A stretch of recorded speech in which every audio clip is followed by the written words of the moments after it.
So thanks, that's a hard act to follow. I want to just thank Asim for covering almost everything that I now no longer have to cover.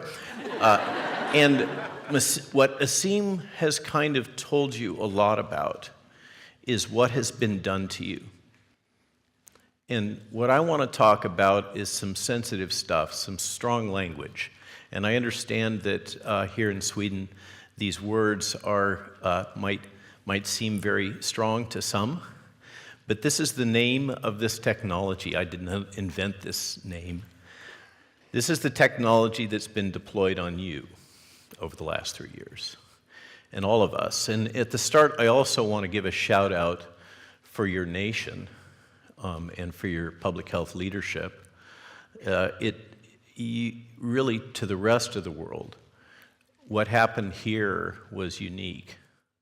Though there was more of a willingness, even though nothing is perfect, to stay grounded in public health policy, sound public health policy, avoid a lot of the extreme measures that have been propagated throughout the Western world. And it's so easy for us to focus on the bad, but I just want to give a moment and acknowledge the good that's happened here. The rest of the world has benefited from the courage of those that have stood up and advocated for public health policies that did not include a lot of these harsh measures for our children. And I think because of that courage, the world has had a comparator to show that we really didn't have to have a lot of these egregiously harsh policies that have been deployed on all of us. The COVID crisis has revealed a modern battleground in which molding, controlling, and capturing your thoughts, emotions, and beliefs are the objective.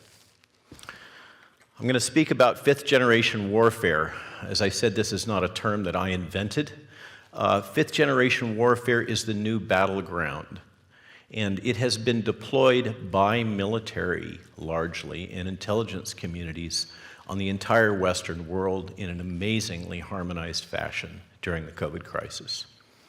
Fifth-generation warfare is a war of information and perception. A strange game. The only winning move is not to play.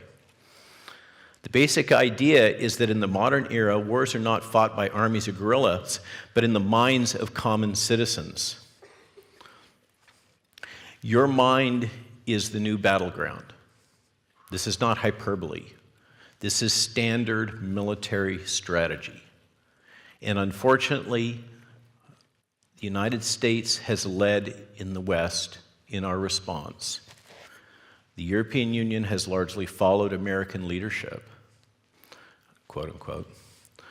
And in America, the management of this crisis was not primarily driven, the data now show, the documents show, was not driven by Health and Human Services. It was driven by the U.S. Department of Defense and basically the national security state. Homeland Security domestically, our intelligence community, Department of Defense, the National Security Administration.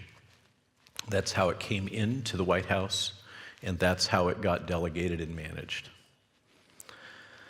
And as often happens, I like to say, when you give a 3-year-old a hammer, everything becomes a nail, and we have this new powerful technology that's been developed and deployed offshore for resisting fourth-generation warfare, which is the insurgencies. The United States has lost essentially every single insurgent war since Vietnam that it's engaged in.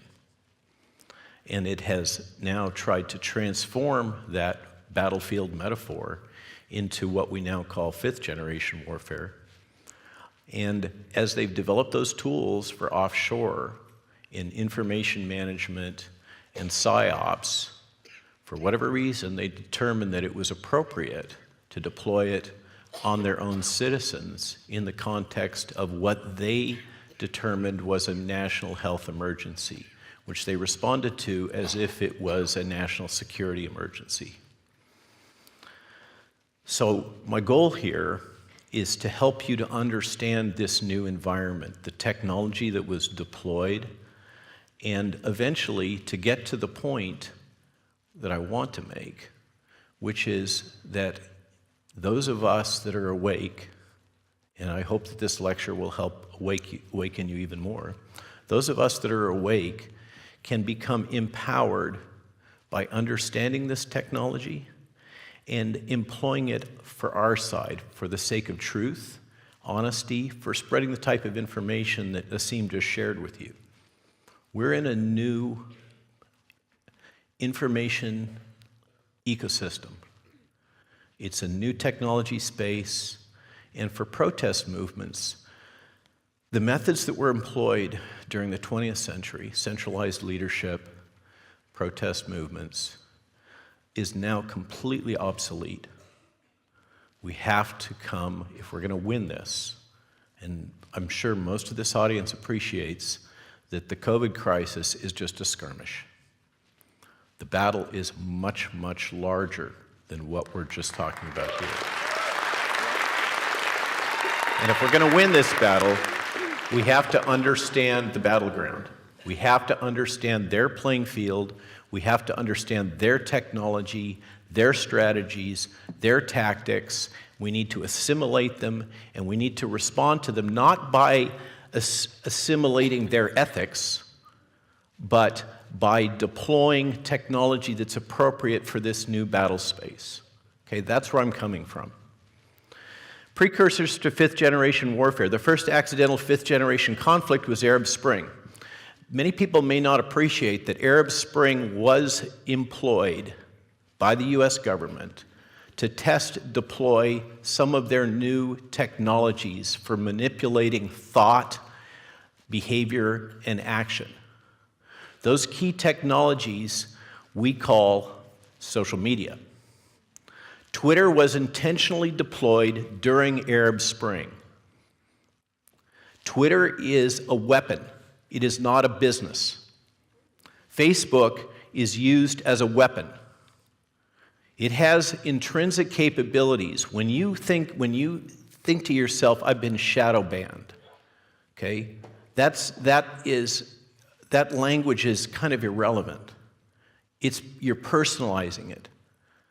These tools are used to shape the information landscape, the cloud of information, your contacts, who's talking to who, what they're allowed to say, how they're allowed to say it, with specific intentions to shape the direction of thought and emotion.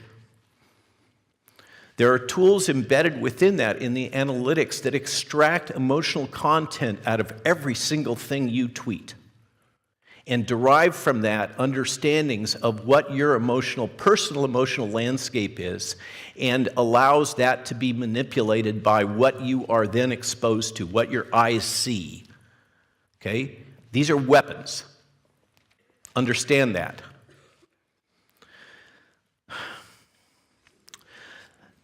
In the case of Arab Spring, it was almost fifth-generational warfare, except it lacked a couple of the key elements. We actually knew who the antagonists were. In true fifth-generation warfare, you do not know who your opponent is.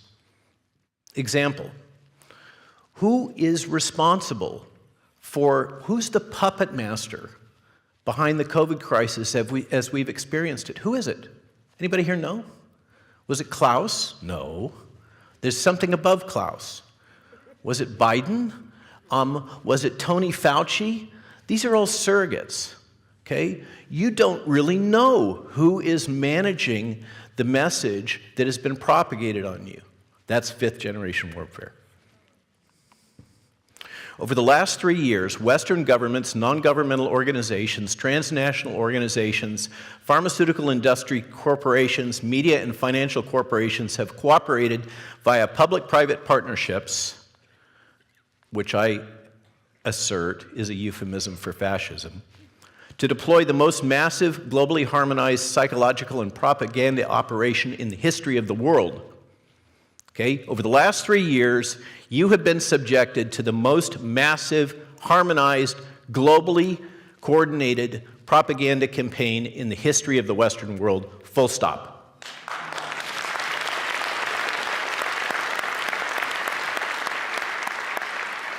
My mouth is getting dry talking about these things. I do feel a little passionate. With this campaign, the governments of many Western nation states have turned, okay, this is key, military-grade psychological operations strategies, tactics, technologies, and capabilities developed for modern military combat against their own citizens. These are inconvenient facts. The world that many of us believed existed no longer exists if it ever did. For me, the stunning bookend is this recent revelation on Tucker Carlson that the first thing that I remember as a young person born in 1959, the assassination of John F. Kennedy, was probably propagated in significant part by the United States intelligence community. Okay? And we have been lied to about that my whole life. Welcome to fifth generation warfare. The battlefield is your mind. There are weapons. This has been anticipated. We've had a series of writings, and I hesitate to include our own book at the end. I in no way imply that it is of equal to 1984 and Brave New World or the work of Hannah Arendt. It's a continuation in that theme, is my point. Before fourth and fifth generation warfare, modern warfare between states was a duel on larger scale, a continuation of politics by other means, with core elements of rationality of the state, probability in military command, and rage of the population, Clausewitz. Okay? The only thing that remains there is the rage of the population. Rational state actors, we're in an environment in which the nation state is treated as an obsolete entity. We have a new vague cloud of globalist leadership that we can't even put our fingers on. We don't really know who's driving it. Probability in military command, we have an environment in which the military command is confused, it's diffuse, and the battleground is constantly shifting. And today, the very nature of fifth generation warfare is that it's difficult to define. As Clark says, any sufficiently advanced technology is indistinguishable from magic, and that is the fifth gen warfare battlefield. Now here's the flow of the talk. The thesis is that Western nations have globally deployed military-grade psyops on their citizens during the COVID crisis, and my intention is to convince you of that and to help you to comprehend the inner meaning of that, and then to help you to see how that can be turned to your advantage. We're going to have evidence, a definition of common terms. This is such a bizarre psychological landscape that it's difficult to even process. We have to have language, we have to have common language and understanding to even be able to comprehend what's been done to us. What is meant by military-grade psyops or fifth-generation warfare? I'm going to give you a video example from the U.S. military psyops so that you have a comprehension of what is being deployed globally. What are fifth-generation warfare strategies and tactics that are relevant to the COVID crisis? This, like somebody made a joke about our book, The Lies My Government Told Me, is nowhere near long enough. It needs to be the size of an encyclopedia. Likewise, strategies and tactics for fifth-gen warfare, I'm just going to give you some examples. Observations regarding organization and leadership in this new battleground, and choosing between being a victim and a warrior. Okay, we do not have to be victims. What are the gradients or generations of warfare? The concept of generation is really not accurate. This is a blend of gradients. In first generation warfare, we have the ancient battles of Europe, historically, bows and arrows and swords. That was made obsolete by muskets. Then we had organized battle lines, even trench warfare in second gen. Then we moved to organized battle with gunpowder, and that was made obsolete by the German Blitzkrieg. Then we had mechanized warfare focused on speed and maneuverability, the German strategy that allowed them to be so dominant early in World War II. What made that obsolete? I mean, that's what was deployed with the shock and awe campaigns in the United States against Saddam Hussein, among others. That was one of the last major tank battles. And we're still seeing some of that, for instance, going on in Ukraine right now. But that was made obsolete by terrorism, this new technology for asymmetric warfare that has beaten the United States every single time. That is fourth-generation warfare. That is a mixture of kinetic and psyops, of information warfare and kinetic warfare, and it is still fighting over territory, control of territory in fourth gen. The internet has changed everything, as we all know. Now we're in a battle space where the battleground is literally your mind. It is what you think, it is what you feel, it is what motivates you. That can all be manipulated and is manipulated on a daily basis. You experience it, of course, historically through what we call in the States Madison Avenue advertising technology. Asim was talking about processed foods. This is taking the psychological basis for advertising and manipulation of behavior and thought and weaponizing it against all of us in an industrial way using this amazing information distribution platform. What's going to displace this? Who knows? But right now, that's what we're in. The composition of warfare is changing. The traditional methods of waging war are evolving. Conventional techniques are in decline. Opportunities to use kinetic weapons have become highly restricted. This is why this has to happen. We're seeing it in Ukraine, but for the rest of the world, people are not at liberty to go ahead and engage in armed warfare in the traditional way. They've had to seek newer tactics and tools, such as information warfare, asymmetric warfare, media propaganda warfare, hybrid warfare. That's the new environment we're in. And the traditional clear divisions between combatant and non-combatant and between wartime and peacetime have become gradients. We are all both combatants and non-combatants. Everything, the entire landscape, has become a battleground. All nation states, everything. When seeking to understand what this means, you're forced to enter this bizarre, shifting, surreal psychological terrain. To understand it, you must temporarily suspend and restructure what you thought you knew about truth, ethics, media, information, social organization, business, government, and the military. Okay, in this total warfare landscape, there are no ethics.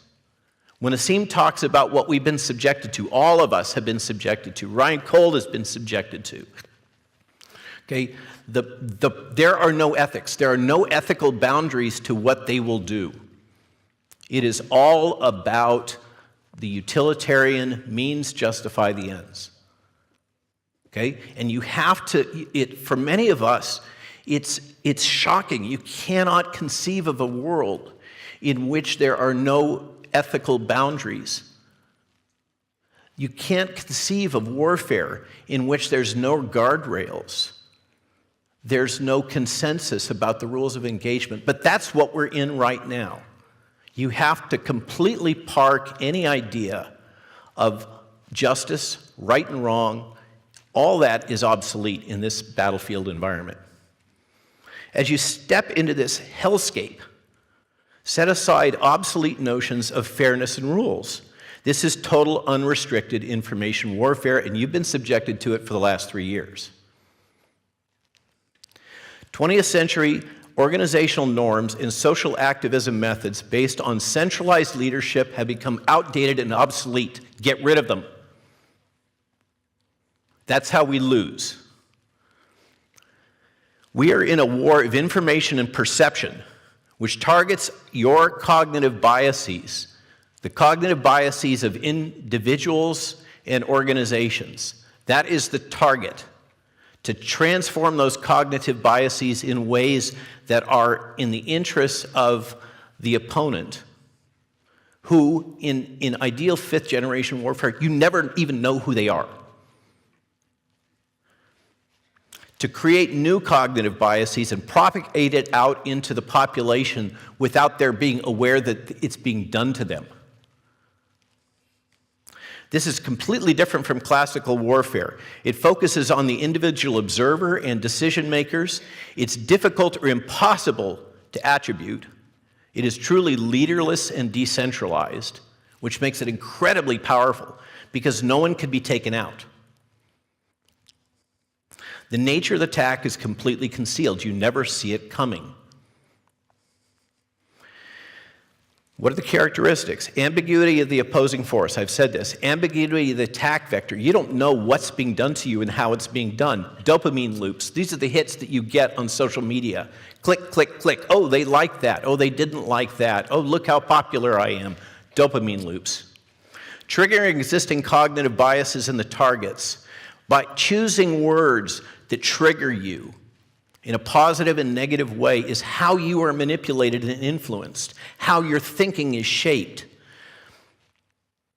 I mentioned Arab Spring before.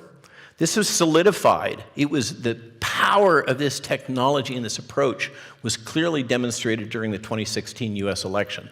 And now the lessons from that have been deployed worldwide.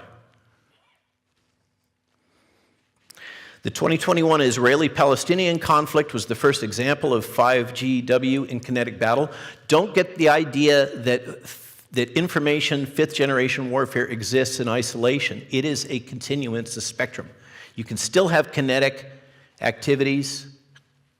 You still have all the other portfolio, but this is a different battlefield landscape in the extreme.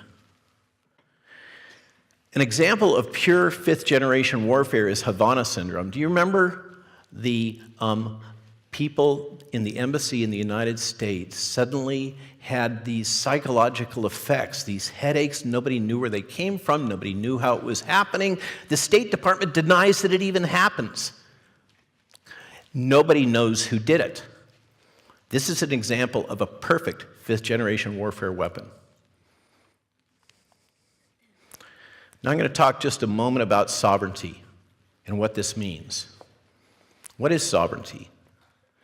Supreme power over a body politic. Sovereignty is what the African states invoked to resist the international health regulations that were being propagated on them last year. Thank God for Africa and Brazil.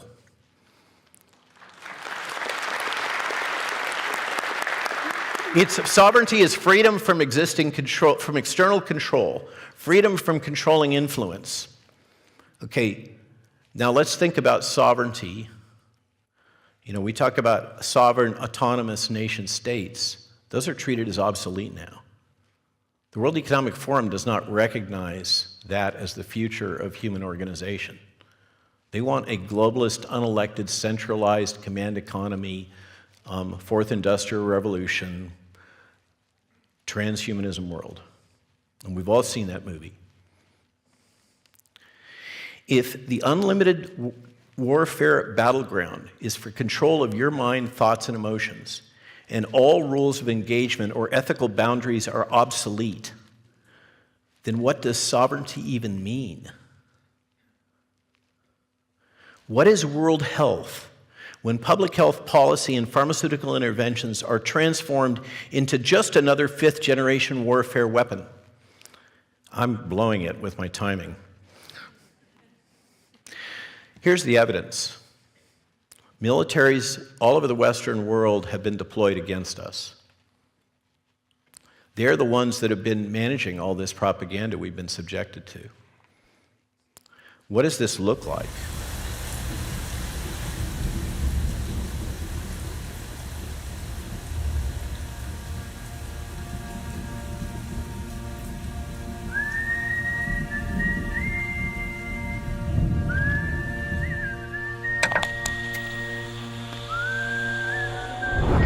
As the world watches and listens in horror, the peaceful pro-democracy demonstration in China comes to a violent and bloody end. Mr. Gorbachev, tear down this wall.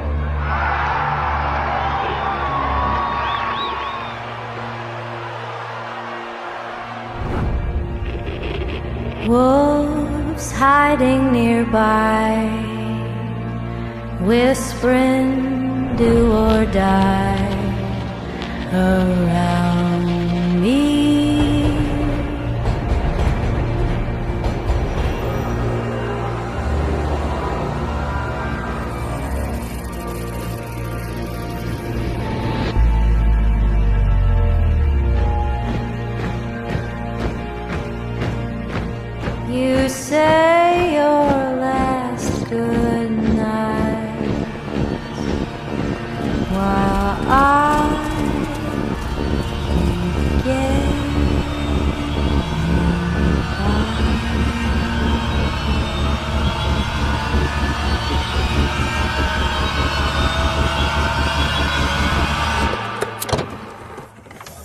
There is another very important phase of warfare. It has as its target not the body, but the mind of the enemy. The target of psychological warfare is against the enemy's mind. It is words and ideas. The ammunition used by Psywar.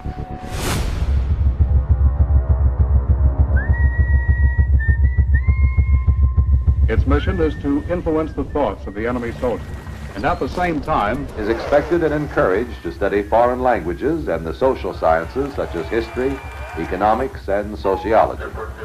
He must have a broad and sympathetic understanding of all phases of human experience. Gripping at my skin, the walls of night close in. but the use of this force as an integral part of combat has now taken on new form. As I wait to say my last goodbye.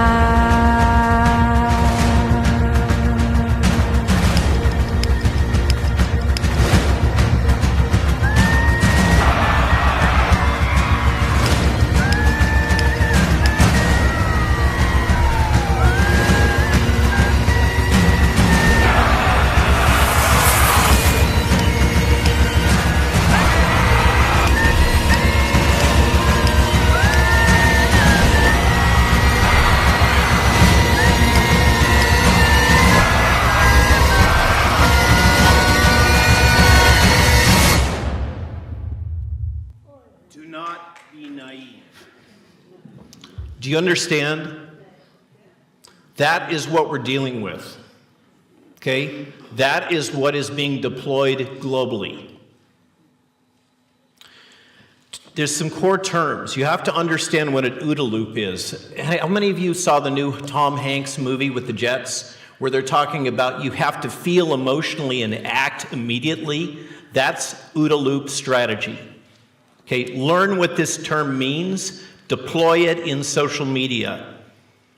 Understand the Milgram experiment and the Ash experiment. These have clearly demonstrated the ability to manipulate the human mind and human behavior in ways that are far beyond what we assimilate within our own souls as what we would do, and yet we will. Understand lockstep. Discussed in a 2010 Rockefeller Foundation report, lockstep was the idea of using a pandemic to impose tighter top-down control modeled after this Chinese social credit system. This is not a conspiracy theory, folks.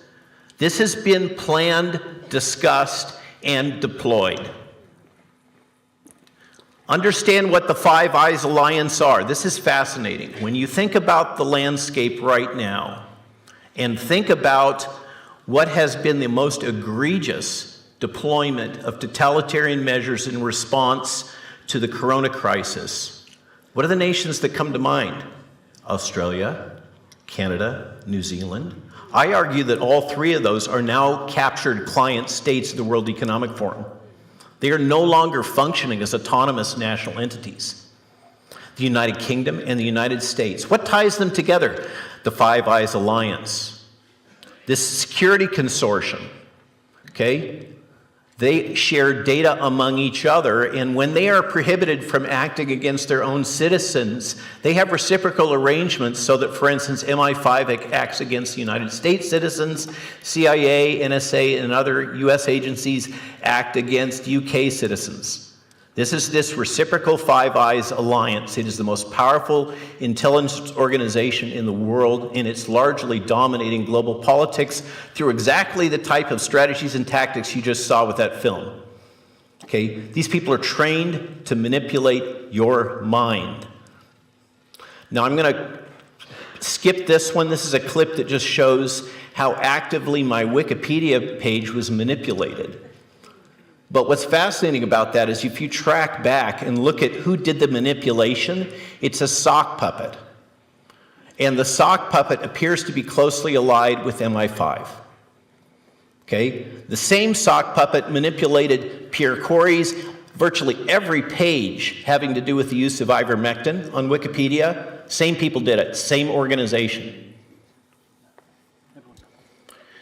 The Overton window, okay? The range of policies politically acceptable to the mainstream population at a given time is known as the window of discourse. Fifth-generation information warfare methods seek to actively manipulate the Overton window to constrain what we are allowed to talk about. That's when you talk about gaslighting and these various techniques, the manipulation in the media, the redefinition of language that's used, right? Vaccination is no longer vaccination, and anti-vaxxer is anybody who is against mandates, okay? This is active manipulation of the Overton window. That's how it's done. What is acceptable political discourse? The Dunning-Kruger effect is employed on a daily basis. People have a tendency to think they're smarter than they are, that they're more competent than they are. That is a tool, a weapon, an opportunity. Frankly, if you want to operate effectively in this space, I argue you have no other alternative other than humility. You have to acknowledge your ignorance. I am profoundly ignorant about what is going on here. I have been ignorant all the way through. It's been a journey to discovery, and every day I learn something new, and every day I find out about my own cognitive biases. Okay? Don't overestimate your own ability to comprehend what is being done to you. Test everything. Think for yourself. Do not believe me. Do not believe Ryan. Do not believe... Think for yourself. That is our only way to get through this. Okay, now I'm going to talk. Now I'm going to waste my last little fragment of time. We're dealing with some very sophisticated, well-developed techniques to destroy this movement. They are being actively deployed against us, and I'm going to give you one example, just one out of many. The strategic and tactical landscape here for defeating us is rich and detailed and staffed. Now, the good news is, remember that PSYOPs group? 800 soldiers. We got more than 800 soldiers sitting here in this one room, okay? Bad jacketing is a well-known technique for destroying organizations and movements like ours at this more advanced stage of development. It is done again and again and again. It's known as snitch jacketing, bad rapping, creating suspicion by spreading rumors or unsubstantiated accusation that people are undercovers, infiltrators, snitches, and cooperators. When a member of a group or a paid infiltrator accuses others without cause or evidence of being an infiltrator, threat, or security risk, that's bad jacketing. Sometimes this is done out of fear of paranoia. Normally, those who lay jackets on others want to consolidate their control over a movement and feel threatened in their authority. Bad jacketing is a favorite PSYOPs, fifth-generation warfare tactic of the state for destroying more mature movements of liberation, like the one we're dealing with right now. Decentralized organizational structures can partially neutralize the bad jacketing strategy because it becomes whack-a-mole. This is what was discovered with Al-Qaeda after the assassination. Al-Qaeda became completely decentralized, autonomous pods with some broad strategic objectives, frankly, kill Americans, okay? And it's impossible to track down all those cells because they're no longer linked. They're completely decentralized. Centralized structures enable these classic strategies.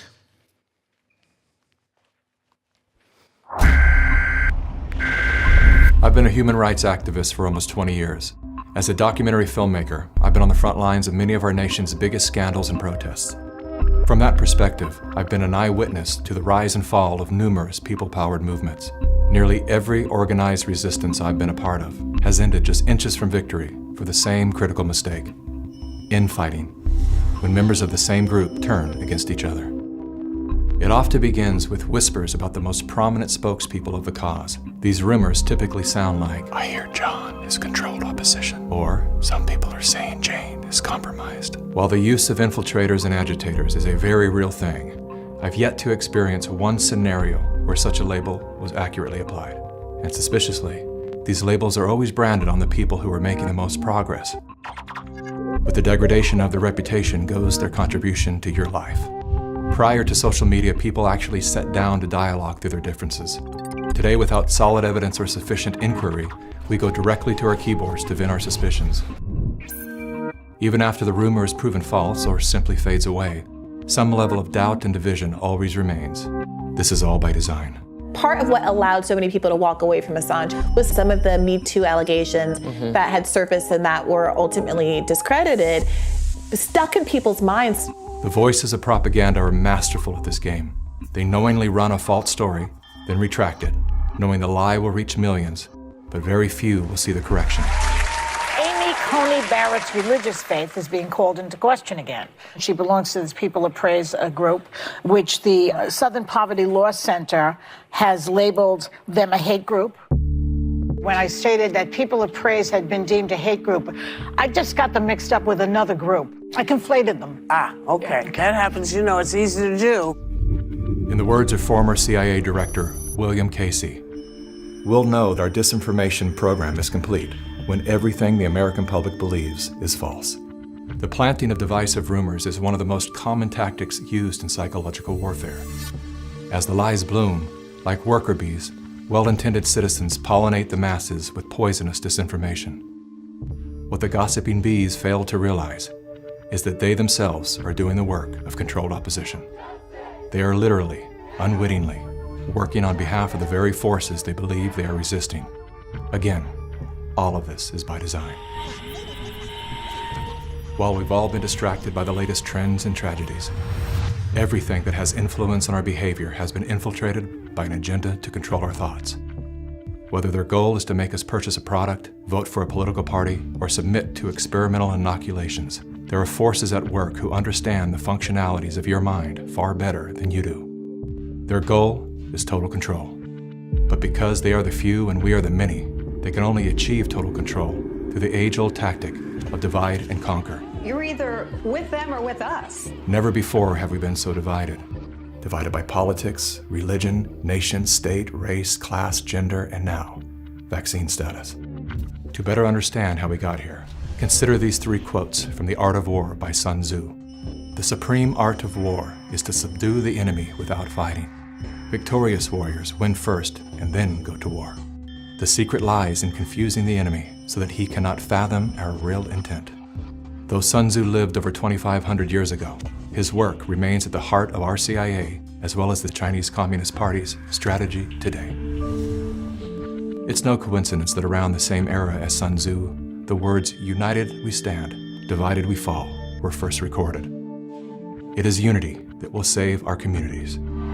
As you see in the audience, Muslims, Christians, Jewish community, Democrats, Republicans, white, black, everyone all in between. This is the example of what you get when you choose to attack all members of the human family.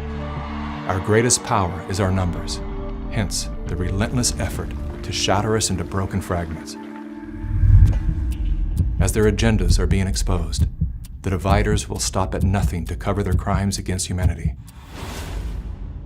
They have bunkers. All we have is each other. The good news is, that's all we need.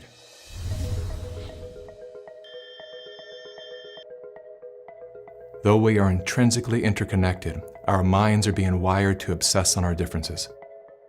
Contrary to social indoctrination, we do not have to be ideologically aligned to stand together. We don't even have to like each other. There is only one thing that we must agree on, that freedom is our birthright. Now is the time to let go of whatever it is you're holding on to that keeps you divided from your friends, family, and fellow humans. Rise above all the micro dramas and distractions to see that a much bigger story is unfolding. Swallow your pride, humble yourself, let it go. I'm not suggesting that we look the other way when someone is clearly thwarting our forward momentum.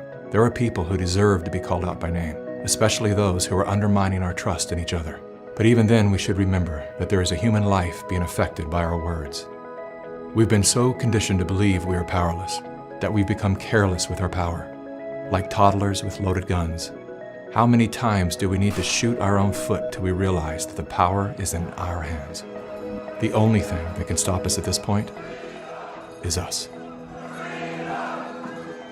We've all been lied to, scammed, fooled, tricked, conned, and coerced. Yes, it sucks. But here we are, wiser and stronger than we were just 3 years ago. This is the moment for us to activate our innate ability to create solutions. That can only happen through the awareness of symbiosis, defined as a mutually beneficial relationship between different groups. All of life depends on relationships. Every living thing is in communication, from the stars to the planets, the earth, the plants, the elements, the insects, the animals, the humans, and every cell within us. Real change out there begins with real change inside.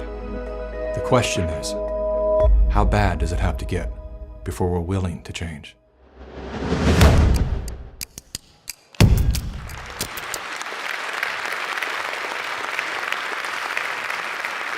In conclusion, you do not have to be a victim. You can learn this technology. It is not expensive. You can deploy it. Every single one of you can be leaders and warriors. You do not have to be victims. As I said, right here, we have more than 800 soldiers. Okay? Learn these methods. You learn the defensive and the offensive techniques, and I'm glad to continue to try to help you as we walk along this path and become a force to be reckoned with, which will be able to overcome the globalist efforts to control and turn us into indentured servants. I thank you so much for your time. I hope this has been helpful, and thank you for walking the journey with me.